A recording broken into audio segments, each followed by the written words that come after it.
Hello everyone, welcome to MS study Guru. So आज की video में हम बात करने वाले हैं कि आपका जो एग्जाम है 29 जून को यूजीसी नेट इकोनॉमिक्स का एग्जाम हॉल में अगर आपको क्वेश्चंस नहीं आते तो किस तरह से आपको किस तरह के मेथड्स का प्रयोग करके चांसेस बढ़ाने हैं कि क्वेश्चन आपका सही हो। ठीक है, देखिए सबसे पहले मैं आपको बता दूं कि जो तैयारी है ना उसका कोई तोड़ नहीं है। एक अच्छी तैयारी करके जाएंगे, ये एक सबसे इम्पॉर्टेंट है। एक अच्छी तैयारी आपके एग्जाम क्लियर करने के लिए अच्छी तैयारी करके जाएंगे, जीआरएफ क्लियर होगा, अपना नेट क्लियर होगा अच्छी स्कोर से।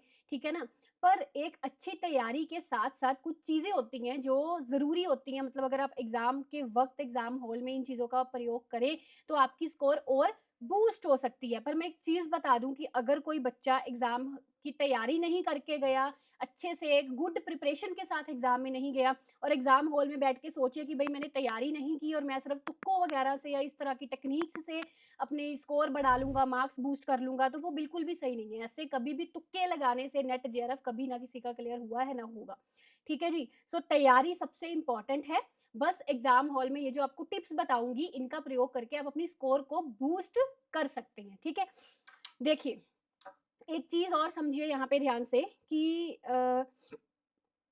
आप जितनी मर्जी अच्छी तैयारी करके गए हैं, दैट इज नॉट ओनली के इकोनॉमिक्स की बात कर रही हूँ, किसी भी सब्जेक्ट की यूजीसी नेट के आप बहुत अच्छी तैयारी करके गए हैं ना, उसके बावजूद भी एग्जाम में पेपर में आपका क्वेश्चन पेपर में कुछ क्वेश्चंस ऐसे होते हैं जो आपको देखकर लगेगा कि भाई मैंने ये पढ़े सुने नहीं है, है ना, जो एक रियलिटी है और ये बिल्कुल सच है, बिल्कुल रियलिटी है। क्योंकि यूजीसी नेट का एग्जाम एक नेशनल लेवल का एग्जाम है। ये तो है नहीं कि 10वीं 12वीं का एग्जाम है आपका सिलेबस से ही सारा कुछ वो पूछ लेंगे। मतलब वो आउट ऑफ कवरेज पूछेंगे चीजें, आउट ऑफ कंटेक्स्ट पूछेंगे चीजें, ऐसी चीजें पूछेंगे आपसे जो प्रीवियस ईयर्स में कभी नहीं आई है, सिलेबस में भी थोड़ी मेंशन नहीं है डायरेक्टली कहीं पर, है ना। तो उनको देख के आपको घबराना तो बिल्कुल भी नहीं है, क्योंकि ये होगा और सबके साथ हो रहा है ना, आपके अकेले के साथ नहीं हो रहा। दैट्स द रीजन कि कभी 100 में से 100 क्वेश्चन तो किसी के ठीक होंगे नहीं, जीआरएफ फर्स्ट रैंक से चाहे उसका क्लियर हो जाए। ठीक है ना, ये चीज समझ लीजिए। तो कुछ एकदम अनदेखे अनसुने से क्वेश्चंस आपको एग्जाम में आएंगे, उसको देख के नर्वस नहीं होना, वो बिल्कुल कॉमन चीज है। ठीक है, बिल्कुल कॉमन चीज है। तो अब यहाँ पे वो जो तरीके हैं वो मैं आपको थोड़े बता देती हूँ। अब आपको जब आप अपना सोल्व करना शुरू करते हैं पेपर, ठीक है, एक तो हमारा एक ट्रिक रहता है 1 मिनट पर क्वेश्चन वाला, कि आप 1 मिनट एक क्वेश्चन को दीजिए। अब आपको जो क्वेश्चंस आते हैं, पढ़े हुए में से आए हैं, समझ है, एक अच्छी तैयारी आपकी दिख रही है कि हमको ये क्वेश्चंस आते हैं, 1 मिनट आप एक क्वेश्चन को दे रहे हैं। ठीक है, अब उसके बाद कुछ क्वेश्चंस बच गए हैं एंड में, है ना, कि जो आपको नहीं आते थे या कभी नहीं पढ़े सुने थे, उस पर आप ये टेक्निक्स लगा सकते हैं। पहला इसमें रहता है एलिमिनेशन मेथड। ठीक है, आपने उस देखिए आपने क्वेश्चन पढ़ा सुना भी हुआ है ना, पर फिर भी आप उसके सही आंसर पर अप्रोच नहीं कर पा रहे, तब भी एलिमिनेशन मेथड बहुत हेल्पफुल है। ठीक है, कई बार आप पेपर 1 में देखोगे, जैसे टीचिंग एप्टीट्यूड में ऐसे क्वेश्चन आते हैं, लेंथी से क्वेश्चन होते हैं, मतलब 4 ऑप्शन इतने लंबे चौड़े दिए होते हैं ना, तो ऐसे क्वेश्चन में भी एलिमिनेशन मेथड हम करते हैं, यूज करते हैं। या कुछ इकोनॉमिक्स के भी ऐसे क्वेश्चंस होते हैं कि आपने पढ़े तो हुआ है वो क्वेश्चन, पर फिर भी आप उसके सही आंसर पर कहीं ना कहीं अप्रोच नहीं कर पा रहे, तो उस केस में भी हम एलिमिनेशन मेथड यूज करवाते हैं, स्टूडेंट्स को रिकमेंड करते हैं, बहुत हेल्पफुल रहता है। और आप पिछले बैच के स्टूडेंट्स की सक्सेस स्टोरी सुनिए, एलिमिनेशन मेथड वाकया में ही एक इफेक्टिव स्ट्रैटेजी है। ठीक है, तो उन क्वेश्चंस में, जिन क्वेश्चंस में आप कंफ्यूज हैं या नहीं आप आंसर पर अप्रोच कर पा रहे हैं ना, बहुत ही अच्छी एक स्ट्रैटेजी है। तो आपको ये देखना है कि भाई इसमें गलत क्या है और गलत को काटना है, और गलत काटते काटते आप सही पर पहुंच जाएंगे, है ना। कि अगर आप 2 ऑप्शन भी एलिमिनेट कर पा रहे हैं ना उसमें से, तो दैट मीन्स अब आपके पास सिर्फ 2 बचे और उस दोनों में से आपको सही चूज करना है ना। जैसे हम 50-50 की लाइफ लाइन देखते हैं, उसमें एक कौन बनेगा करोड़पति में, है ना, तो वो एक चीज मिल जाती है। अब आपके पास 2 रह गए हैं और उस 2 में ही आपको अब सेलेक्ट करना है, वो 4 में सिलेक्शन वाला आपका यहाँ पे इजी हो गया थोड़ा काम। तो ये हो गया एक। अब एग्जाम में ना कुछ ऐसी चीजें होती हैं, ऐसे क्वेश्चंस आते हैं, जब आप क्वेश्चन पढ़ोगे ना आप देखोगे कि उसके चारों के ऑप्शंस आपको सही लग रहे हैं, आपको ऐसा लगे भाई ये भी इससे रिलेट कर रहा है, ये भी तो चारों सही है, अब क्या करें। तो अब ऐसे क्वेश्चंस में आपको क्या करना होता है, इसमें एनटीए कहता है कि इसमें आपको रेलिवेंसी के अकॉर्डिंग काम लेना है, मतलब जो सबसे ज्यादा रेलिवेंट है उस क्वेश्चन के अकॉर्डिंग वो आंसर आपको सिलेक्ट करना है। इसमें भी आप एलिमिनेशन मेथड यूज कर सकते हैं, जो सबसे कम रेलिवेंट है, ठीक है, ये ठीक तो है इस क्वेश्चन का आंसर, पर थोड़ा रिलेट कम कर रहा है इससे, है ना, तो उसको एलिमिनेट कर दो। ऐसे भी कर सकते हैं। सबसे मोस्ट रेलिवेंट आपको देखना है कि सबसे ज्यादा इस क्वेश्चन से रिलेट क्या कर रहा है, वो आंसर आपको चूज करना है। ठीक होगी, बात समझ आ गई। अगली चीज यहाँ पे अब इकोनॉमिक्स वाले मेरे जितने भी स्टूडेंट्स हैं, मैंने आपको मेरे आपने previous year questions MCQ practice वाली वीडियोस देखी हैं, उसमें मैंने आपको चीज़ें सिखाई भी हुई हैं लाइव, है ना? कि आपने 5 साल से इकोनॉमिक्स पढ़ी है, ठीक है? 3 साल बैचलर में पढ़ी है, 2 साल मास्टर्स में पढ़ी है, अगर प्लस 2 में भी पढ़ी है तो फिर और 2 साल बढ़ा लो। तो इतने साल आपने इकोनॉमिक्स पढ़ी है, तो आपका दिमाग थोड़ा एज़ ए इकोनॉमिस्ट काम करना चाहिए एग्ज़ाम में कि कई बार ऐसी चीज़ें हैं जो आपने डायरेक्टली कहीं इकोनॉमिक्स में पढ़ी सुनी नहीं है। क्योंकि मैंने जैसे पहले बताया ना कि आप जितना मर्ज़ी पढ़ लोगे ना, जितना मर्ज़ी पढ़ लो, आप तब भी कभी ऐसा नहीं बोल सकते कि मुझे सारी इकोनॉमिक्स आती है।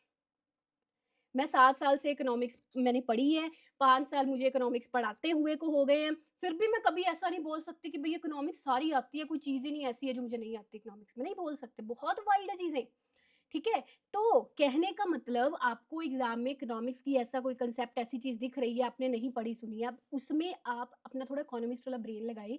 एज़ ए इकोनॉमिस्ट कि तकरीबन हर ग्रोथ की थ्योरी में हम परफेक्ट कंपटीशन वाली असम्पशन तो पढ़ते हैं, चाहे हमने थ्योरी नहीं पढ़ी पर ये असम्पशन इसकी हो सकती है। बात समझे मेरी? तो वो इस तरह से अपना इकोनॉमिस्ट वाला थोड़ा ब्रेन अगर आप लगा के उसको सॉल्व करने की कोशिश करेंगे तो वो हो जाएगा।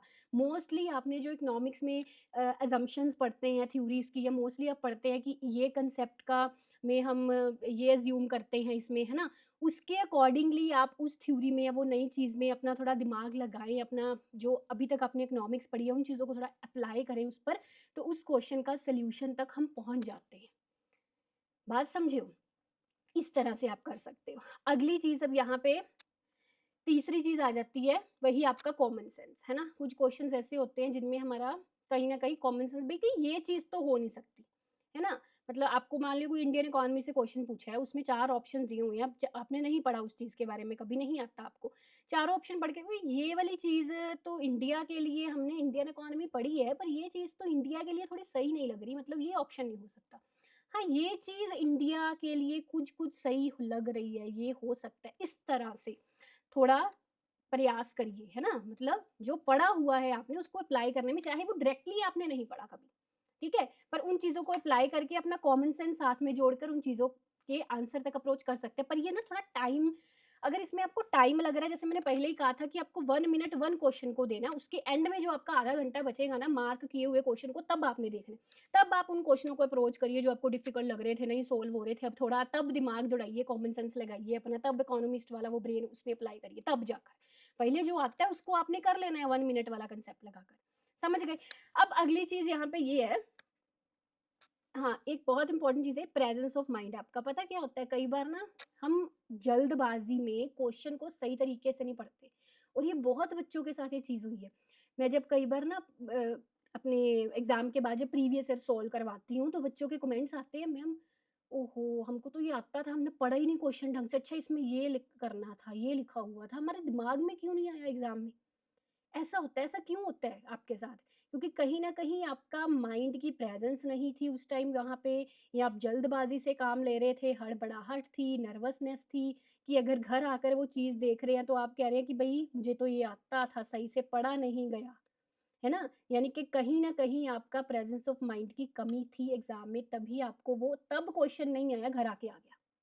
बात समझे? तो इसके लिए मैं एक ये रास्ता बताती होती हूँ आपको कि जब आप एग्ज़ाम हॉल में बैठे होते हो ना, अपनी नर्वसनेस पर काबू डालने का वे पता क्या है?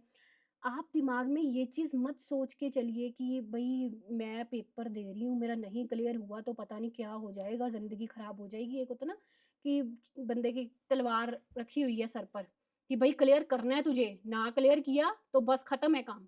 वो तलवार सिर पर रखकर नहीं आपको एग्ज़ाम देना, रिलैक्स होके जैसे आप मॉक टेस्ट देते हो, क्विज़ेज़ अटेम्प्ट करते हो ना घर में बैठकर, ऐसे रिलैक्स होके एग्ज़ाम देना है। कोई चक्कर नहीं है भई, मैं अपना 100% दूँगा, जितना मुझे आता है मैं करूँगा, क्लियर हुआ, नहीं क्लियर हुआ, ये नहीं सोचना आपने। उस टाइम पर जब आप ये चीज़ें सोचने लग गए ना कि अगर नहीं क्लियर हुआ, है ना? जैसे मैंने एग्ज़ाम्पल दी आपको, knife edge knife edge Harold Domar में हम पढ़ते हैं। तो तलवार नहीं रखी हुई किसी ने सिर पर, कोई बात नहीं, नहीं क्लियर हुआ, पर अपना 100% देना है, तो तब ये चीज़ें नहीं आपने सोचनी कि नहीं क्लियर हुआ तो। जी, जब जब ये प्रेशर लेंगे ना उस टाइम पर, मैंने ये चीज़ एक्सपीरियंस की है और मेरे बच्चों ने भी मुझे आकर बताते हैं अपना एक्सपीरियंस कि जब आप ये चीज़ें सोचोगे ना कि अगर नहीं क्लियर हुआ, तो क्या हो जाएगा? उस टाइम पर ये चीज़ें सोचोगे आप, तो हड़बड़ाहट आएगी, नर्वसनेस आएगी, प्रेज़ेंस ऑफ माइंड हिलेगा थोड़ा। ठीक है? उस टाइम पर आपको अपना 100% देने के बारे में सोचना है। भई मैंने इकोनॉमिक्स पढ़ी है, मैं मैम की स्टूडेंट हूँ, मुझे बहुत अच्छे से पढ़ाया गया है, सभी चीज़ें मुझे आती हैं, अब उन चीज़ों को अप्लाई करने का वक़्त है। तो एज़ यूजुअल मुझे उन चीज़ों को अप्लाई करके अपने मैक्सिमम क्वेश्चंस ठीक करने हैं, ठीक है? कोई हड़बड़ाहट, कोई नर्वसनेस या इस तरह का प्रेशर दिमाग पे रखकर आपको क्वेश्चन नहीं करना, बस कोशिश करनी है अपना 100% देने की, ठीक है? तभी वो प्रेजेंस ऑफ माइंड अच्छे से टिक पाएगा अगर आप इस तरह का प्रेशर नहीं लेके चलेंगे एग्ज़ाम में। सिर्फ अपना बेस्ट देने के का सोचेंगे, ठीक है जी? तो ये कुछ चीज़ें थी आपके एग्ज़ाम के लिए इम्पोर्टेंट। आशा करती हूँ कि आपके एग्ज़ाम में चीज़ें बहुत काम आएँगी। और मैं बता दूँ, जो भी स्टूडेंट्स हमारे दिसंबर वाले बैच में एनरोल करना चाहते हैं, उसका लॉन्चिंग हो चुका है हमारी एप्लीकेशन पर, ठीक है जी? और उसकी क्लासेस भी जल्द ही जुलाई से स्टार्ट हो रही हैं। आप अभी एनरोल कर सकते हैं एप्लीकेशन डाउनलोड करके यूजीसी नेट इकोनॉमिक्स हमारा दिसंबर 2025 के बैच में, ठीक है जी? So best of luck for your exam. Thank you.